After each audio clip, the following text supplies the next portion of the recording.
우리 이 시간 하나님의 말씀을 봉독하도록 하겠습니다. 창세기 43장 13절부터 15절, 구약 68쪽의 말씀이 되겠습니다.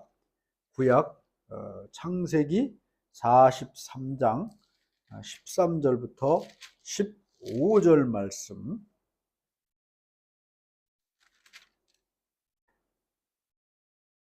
68쪽 다 찾은 줄 알고 제가 봉독해 올리겠습니다. 네 아우도 데리고 떠나 다시 그 사람에게로 가라. 전능하신 하나님께서 그 사람 앞에서 너희에게 은혜를 베푸사 그 사람으로 너희 다른 형제와 베냐민을 돌려보내게 하시기를 원하노라. 내가 자식을 잃게 되면 이르리로다. 오늘 말씀의 제목, 무엇을 하여야 할까? 당분간은 우리가 믿는 사람으로서 정말 믿음 생활을 어떻게 하고 신앙생활을 어떻게 해야 되는 것인가, 이 말씀을 중심으로 함께 은혜를 나누고 또 하나님의 말씀을 선포하도록 그렇게 하겠습니다. 그래서 여러분, 우리가 믿음 생활을 어떻게 해야 제대로 해야 될 수 있는가? 내려놓고 비우는 그런 인생이 되자. 이것이 믿음 생활이다. 이런 말씀을 오늘 이 본문을 중심으로 드리도록 하겠습니다. 얼마 전에 대구에 계신 그 친구 목사님이 계십니다. 그 목사님이 시골에 있을 때 아주 가까이 잘 지내던 목사님인데 만나서 식사를 하게 됐습니다. 식사를 하는 가운데 이제 이 딸 이야기를 합니다. 딸이 우리 딸들보다 한 두어 살 많은 그런 딸들이 있고, 그런데 이 친구 목사님 딸이 결혼들을 다 그냥 25, 몇 살 이런 때 젊은 때 했어요. 그런데 이 목사님 딸이 결혼을 하고 7년이 되도록 아이가 없었다고 합니다. 그래서 두 번째 딸이 아이를 벌써 일찍 낳고 세 명을 낳았대요, 이번에. 근데 이 큰 딸은 이 아이가 없으니까 굉장히 힘들어 했다고 합니다. 그래서 이 친구 목사님 사위가 또 이 친구 목사님 딸이 이렇게 시부모님이랑 같이 살았다고 합니다. 서울에서 부자여가지고 서울에 60여 평의 아파트에서 이렇게 같이 살았대요. 그런데 계속해서 임신을 못하니까 걱정을 하기도 하고 또 여러 가지 병원에 가서 검사도 받았는데 아무런 문제가 없었다고 합니다. 그래서 이렇게 살아가는 중에 그 사위가 다니고 딸이 다니던 교회 그 권사님들이 아무래도 좀 뭐가 문제가 있는 것 같다. 그러니까 한번 이 시부모님 집에서 나와가지고 분가를 해보면 좋을 것 같다. 이런 조언을 해주더랍니다.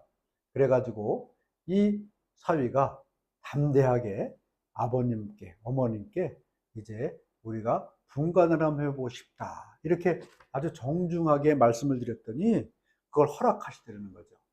그래가지고 이제 아버님 집을 나와서 다른 아파트를 얻어가지고 이제 두 부부만 살게 됐는데 두 부부만 분가해서 나오고 한 6개월 정도 지나니까 애가 들어서고 임신을 하게 되었고 또 그 애 출산을 해가지고 지금은 아주 건강하게 딸아이를 잘 키우고 있다. 이런 이야기를 했습니다.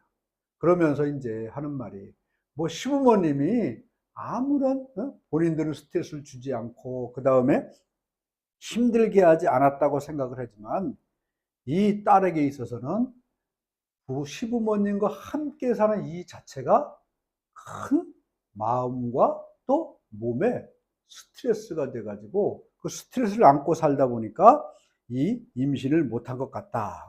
이런 이야기를 하는 것을 제가 들었습니다.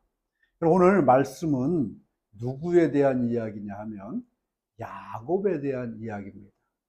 야곱에 대해서 아는 사람들은 많이 아시겠지만 야곱은 누구냐 하면 지금 우리가 알고 있는 그 이스라엘 나라를 세운 그런 조상입니다.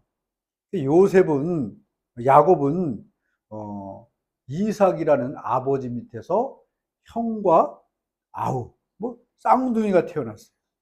그런데 여러분, 형제라는 사이가 참 어렵고 힘든 사이잖아요. 서로 좋으면서도 서로 시기하고 질투하기도 하고. 그래서 이 야곱이 형의 미움을 받아가지고 내가 저 동생을 죽이리라 이런 소리를 듣고 형의 손아귀에서 벗어나가지고 멀리 도망을 갔습니다. 도피자로 살면서 외삼촌네 집에 가가지고 14년을 노예다시피 종 생활을 합니다. 거기서 결혼을 해요. 결혼을 하는데 자기가 좋아하는 둘째 딸 레아보다 첫째 딸 이 라헬보다 레아라는 첫째 딸과 먼저 결혼을 시키고, 그것을 올무로 해가지고 내가 둘째 딸을 줄 테니까 너 또 나를 위해 살아라. 외삼촌이 그래가지고요, 도합 14년을 종일도시피 살아버립니다. 그래서 겨우 이제 독립을 해서 자식들을 낳고 이제 20년을 살다가 다시 고향으로 돌아오는 길에 이 자기가 사랑하는 그 여인 라헬이 이 해산을 하면서 아들을 낳고 죽어버립니다. 참 부인이 그것도 애를 낳다가 죽게 되니 얼마나 크게 힘들고 크게 고통스러웠겠습니까?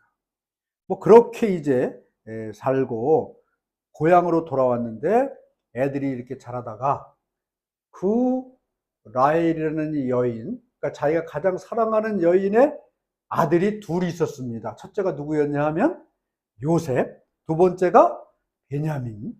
근데 이 요셉이 형들의 미움을 받아요.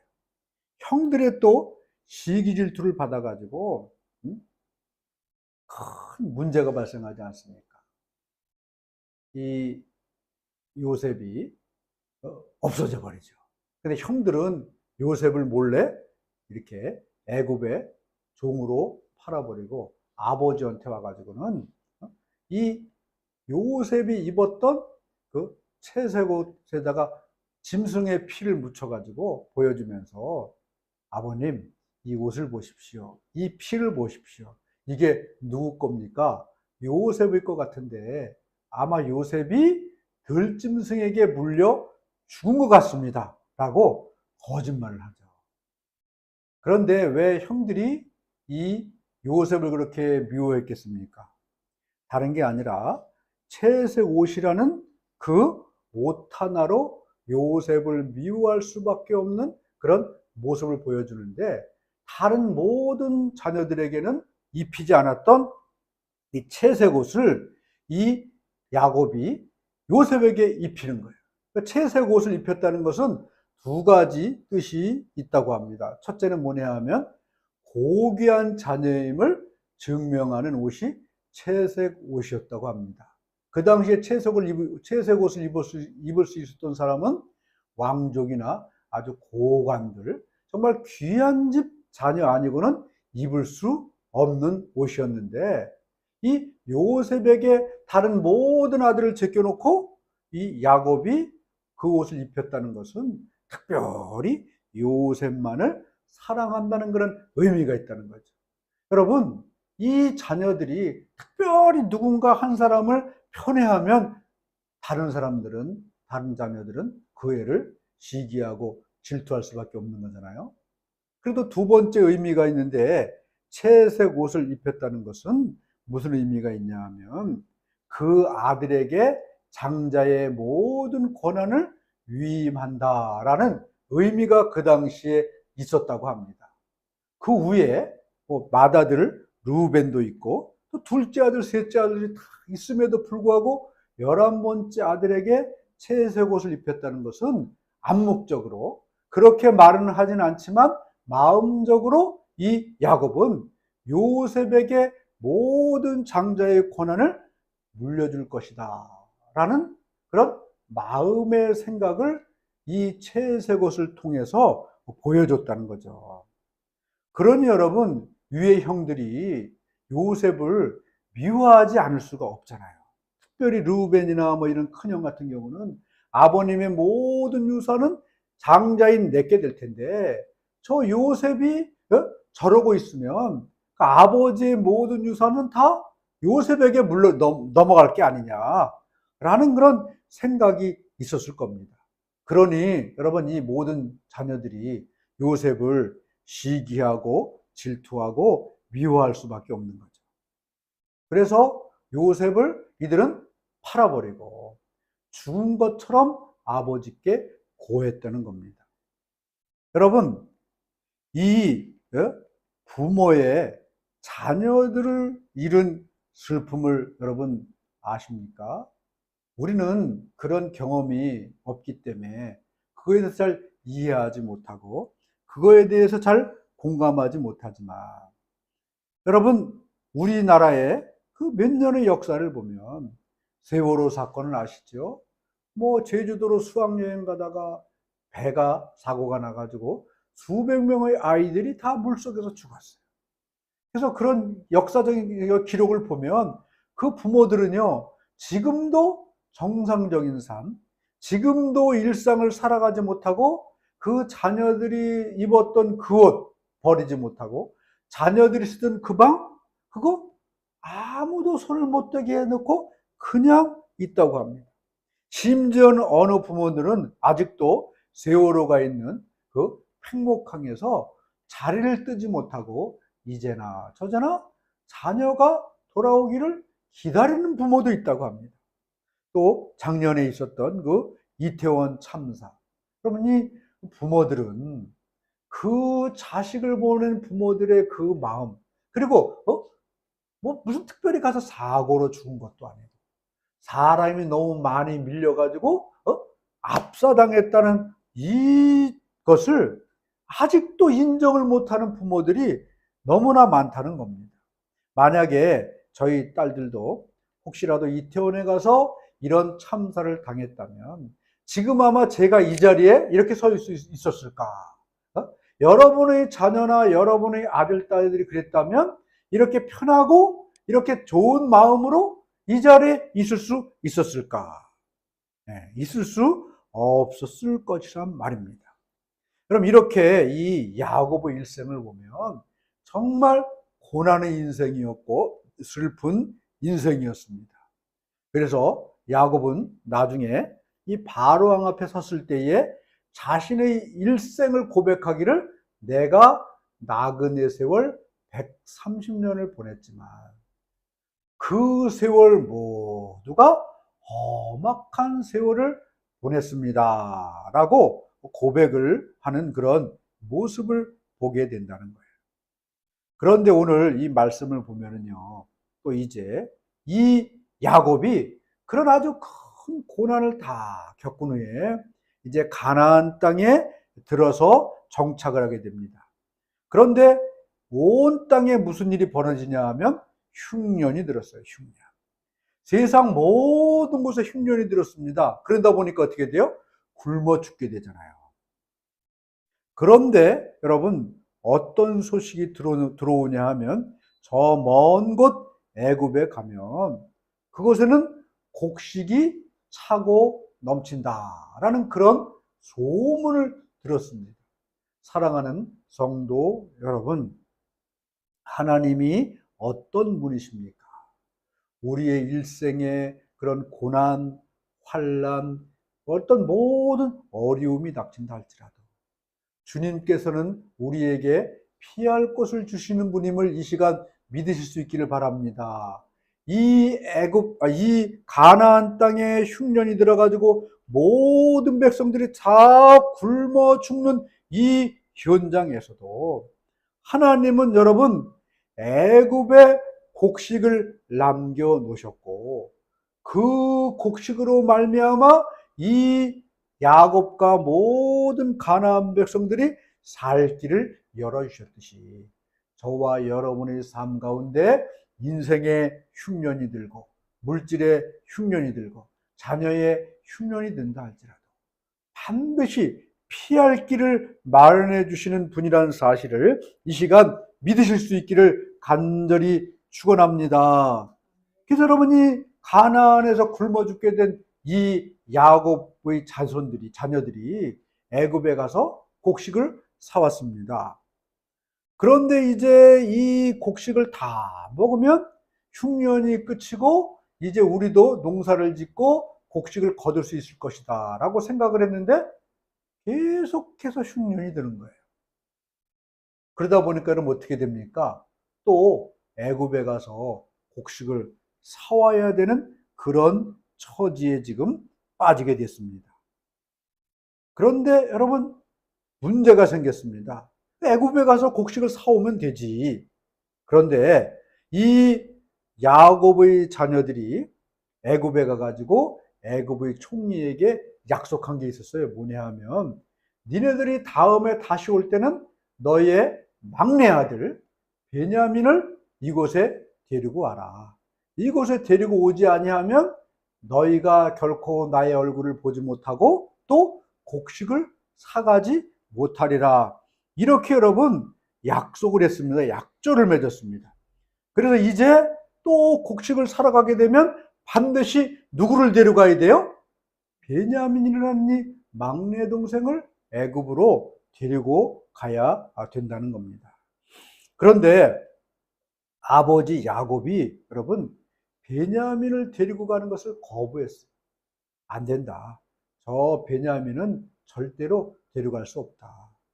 아버지, 저 베냐민을 안 데려가면 우리가 곡식을 사올 수도 없습니다. 그냥 우리는 굶어 죽을 수밖에 없습니다.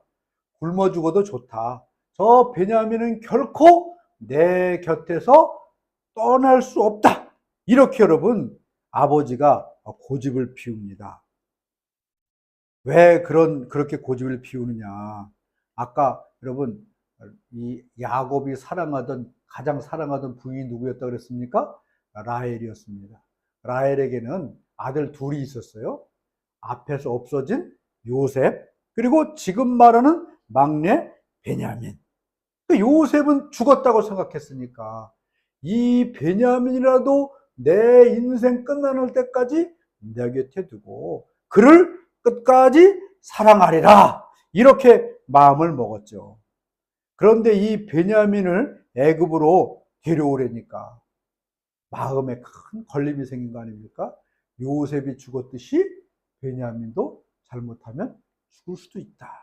그러니까 내가 베냐민을 애굽으로 데려가지 못하게 해야 되겠다. 야곱은 계속 고집을 피우고 거부했습니다. 내 사랑하는 아들 요셉이 죽었는데 이 베냐민마저 죽게 하려느냐. 그런데 여러분 어떤 일이 벌어졌습니까? 곡식이 다 떨어져서 죽고 떨어져서 굶고 결국 이 모든 집안들이 다 굶어 죽게 되니까 어떻게 됐습니까? 야곱도 자신의 고집을 꺾었습니다. 그리고 어떻게 했습니까? 이 베냐민을 데려가기를 허락했다는 사실이에요. 특별히 여러분 오늘 43장 14절을 보면 야곱이 뭐라고 얘기하고 있습니까? 같이 한번 읽어보겠습니다. 43장 14절 말씀. 자, 읽습니다. 시작. 전능하신 하나님께서 그 사람 앞에서 너희에게 은혜를 베푸사 그 사람으로 너희 다른 형제와 베냐민을 돌려보내려 하시기를 원하노라. 내가 자식을 잃게 되면 이르리로다. 아멘. 여러분 여기서 가장 중요한 말이 뭐냐 하면 내가 자식을 잃게 되면 이르리로다. 이 말의 의미를 잘 알지 않습니까? 내가 베냐민을 이제 너희들과 함께 애굽으로 보내는데 이 베냐민이 죽어도 나는 어쩔 수가 없다. 자식을 잃게 되면 이르리라. 자신의 고집을 꺾었습니다. 자신의 마음을 내려놓았습니다. 또 자식에 대한 모든 미련을 다 마음속에서 비워내 버렸어요. 여러분 오늘 이 말씀을 통해서 하나님께서는 우리에게 주시는 그런 교훈이 있다는 겁니다. 두 가지를 살펴볼 수 있는데, 첫째가 뭐냐 하면요, 고난은 나를 비우는 기회가 되게 하시는 하나님의 은혜다. 같이 한번 따라 하시기 바랍니다. 고난은 나를 비우는 기회가 되게 하신다. 결국 여러분, 고난이 뭡니까? 나를 비우게 하시는 하나님의 은혜의 방편이라는 거예요. 여러분, 이 가나안 땅에 흉년이 없었다면 야곱은 그 인생에서 가장 소중한 아들 이 베냐민을 내어놓지 않았을 것이란 것입니다. 자신의 고집을 꺾지 않았을 것이죠. 자신의 마음을 비우지 못했을 것입니다. 그러나 이 흉년이라는 고난이 결국 야곱의 고집을 꺾고 야곱의 마음을 비우게 하고 야곱의 마음을 내려놓게 했다는 사실입니다. 사랑하는 우리 성도 여러분, 내 인생에 있어서 고난이 찾아올 때가 있습니다. 이 야곱의 가문처럼 큰 인생의 흉년이 들었듯이 저와 여러분의 삶 가운데 영적인 흉년, 물질적인 흉년, 인생의 마음의 흉년이 들 때가 있다는 거예요. 그런데 왜 그 인생에 있어서 하나님께서는 나에게 그 흉년, 그 고난을 주시는가? 그것은 여러분, 내 고집을 꺾게 하시기 위해서라는 것입니다. 또 내 마음을 내려놓게 하시는 시간이에요. 내 마음을 비우게 하시는 시간이라는 사실입니다.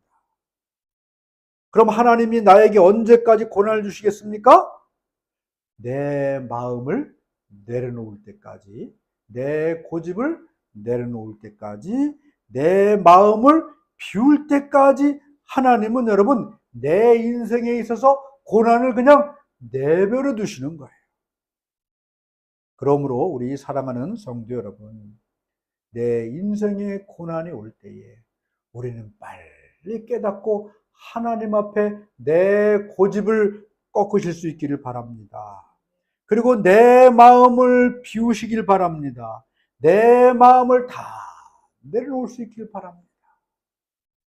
고난은 바로 나의 마음을 비우고 내 생각을 비우고 내 고집을 꺾게 하시는 하나님의 복되고 귀한 은혜라는 사실을 저와 여러분이 오늘 이 야곱의 모습을 통해서 깨달을 수 있기를 예수님의 이름으로 축복합니다.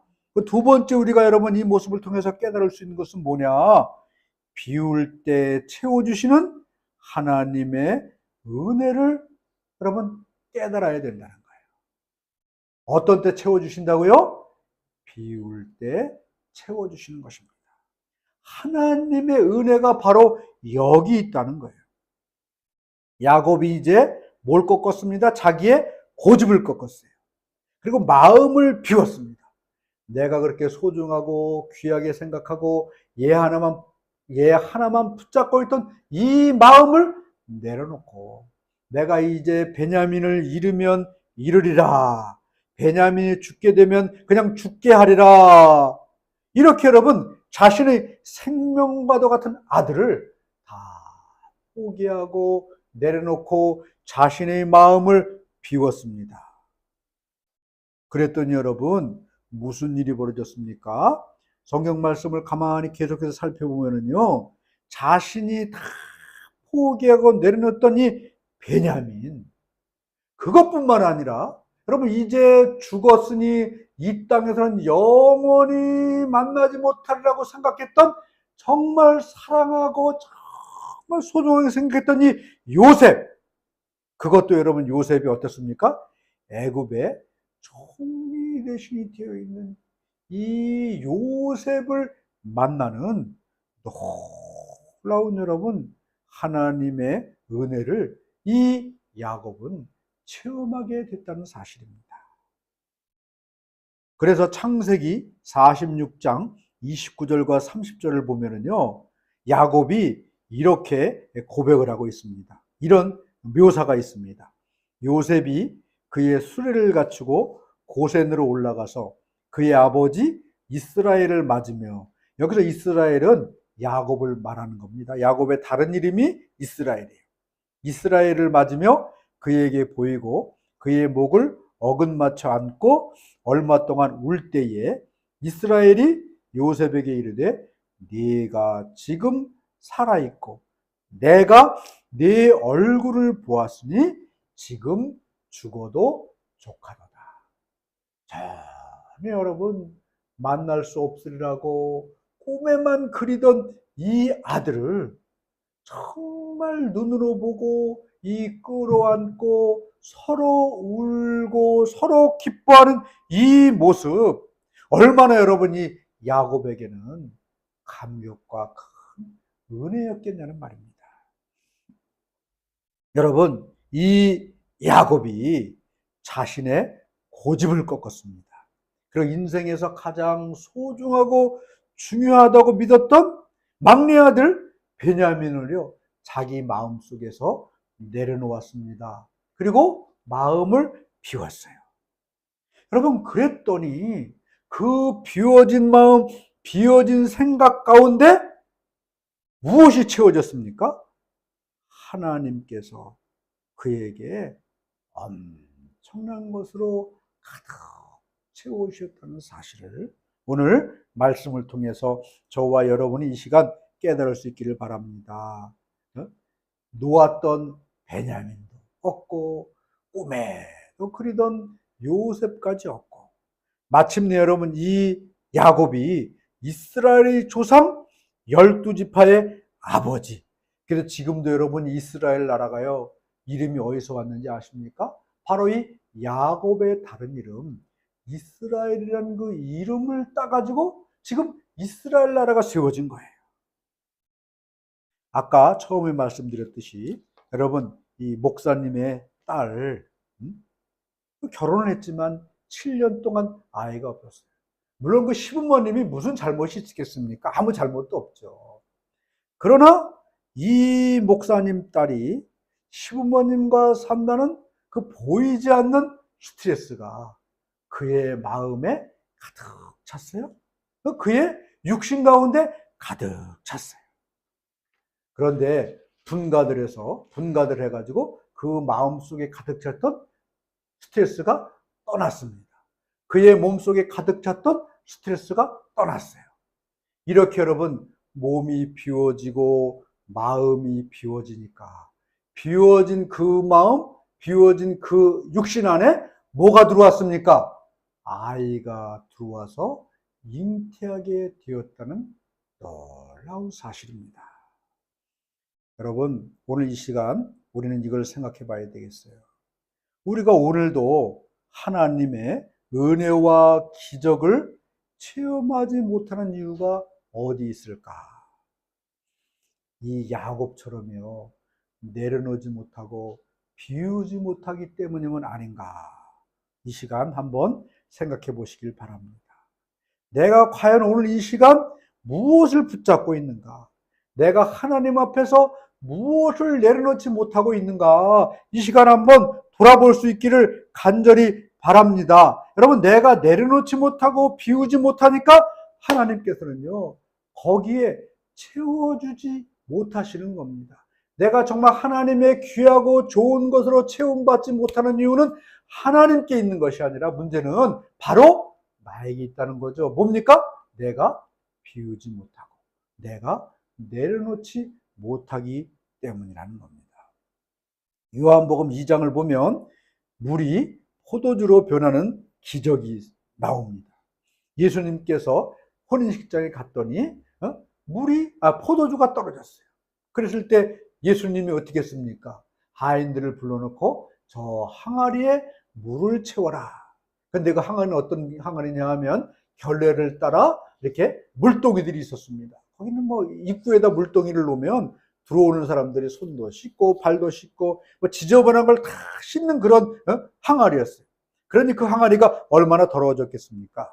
그랬을 때에 이 하인들이 어떻게 했습니까? 그 물동이를 지우고 가서 그 안에 있던 모든 더럽고 지저분한 오물들을 다 쏟아냈어요. 그리고 그 안에 새로운 물로 채웠습니다. 여러분, 예수님께서는 저 물동이를 채워라 이렇게 말씀하셨습니다. 그러나 이 말씀을 듣고 행하고 물동이를 비우고 새롭게 채우는 것은 누구의 몫입니까? 이 하인들의 몫이란 겁니다. 예수님이 말씀하셨다 할지라도 하인들의 몫인 물동이를 비우고 채우는 이런 일을 하지 않았다면 이 물은 결코 포도주로 변하지 않았다는 것입니다. 여러분, 오늘도 하나님께서 저와 여러분에게 비워라, 내가 채워주리라 이렇게 말씀하시지만, 여러분, 내가 내려놓지 않으면, 내가 비우지 않으면 아무것도 주님께서는 하실 수 없다는 사실을 오늘 이 말씀을 통해서 저와 여러분이 분명히 깨달을 수 있기를 간절히 축원합니다. 여러분, 우리는요, 비우는 연습을 해야 되는 거. 비우는 연습. 하루에 한 번씩 최소한도 이제부터 내 마음에 있는 슬픔도 한번 내려놓고, 분노도 한번 내려놓고, 여러분 스트레스도 좀 내려놓고, 내 앞에 있는 책상도 한번 비워보고. 이게 저의 큰 문제입니다. 책상은요, 자꾸 비워도 쌓이기만 하지 비워질 생각을 안 해요. 그래도 고민이 늘 있습니다만, 오늘 이 말씀을 통해서 그래, 한번 비워보자. 한번 지갑도 한번 저와 여러분 한번 비워보는 연습을 해볼 수 있길 바랍니다. 그래서 제가 이 말씀을 하면서 우리 교회도 한번 통장을 비워보자 그래가지고 한 달에 한번 통장을 비워보는 그런 시도를 하려고 합니다. 통장을 다 비웠을 때 그 다음 달에 무엇으로 채워지나 한번 좀 하나님의 채움의 은혜를 경험해 보려고 그렇게 한번 생각을 하고 있습니다.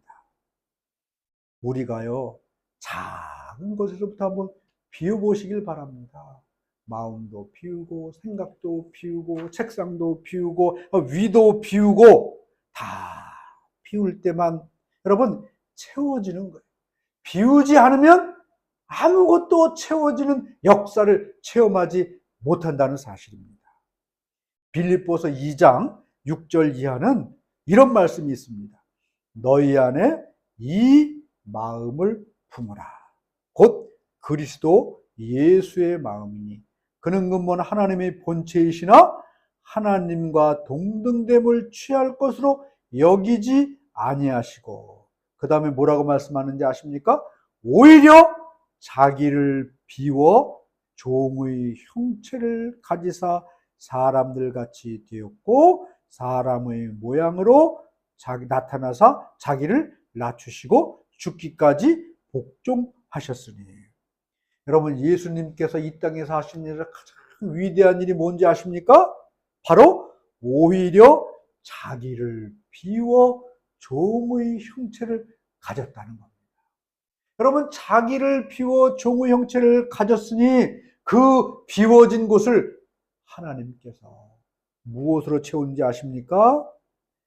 지극히 높여 모든 이름 위에 뛰어난 이름을 주사 하늘에 있는 자들과 땅에 있는 자들과 땅 아래에 있는 자들로 모든 무릎을 예수 이름에 꿇게 하시고. 오늘 저와 여러분이 이 말씀을 통해서 이 야곱이 마음을 비우고 고집을 꺾고 생각을 다 내려놓을 때에 그 빈 곳에 하나님께서 갑절로 채우시는 놀라운 은총을 경험했듯이 저와 여러분 모두는 이 시간 깨달을 수 있기를 바랍니다. 정말 비움의 능력을 회복할 수 있기를 바랍니다. 교회는 비워야 되는 거예요. 성도들은 비워야 되는 거예요. 비울 때만 비로소 하나님이 그 비워있는 곳에 채워주시는 그런 놀라운 역사를, 하나님의 은혜를 체험하는 2023년이 되실 수 있기를 예수님의 이름으로 축복합니다.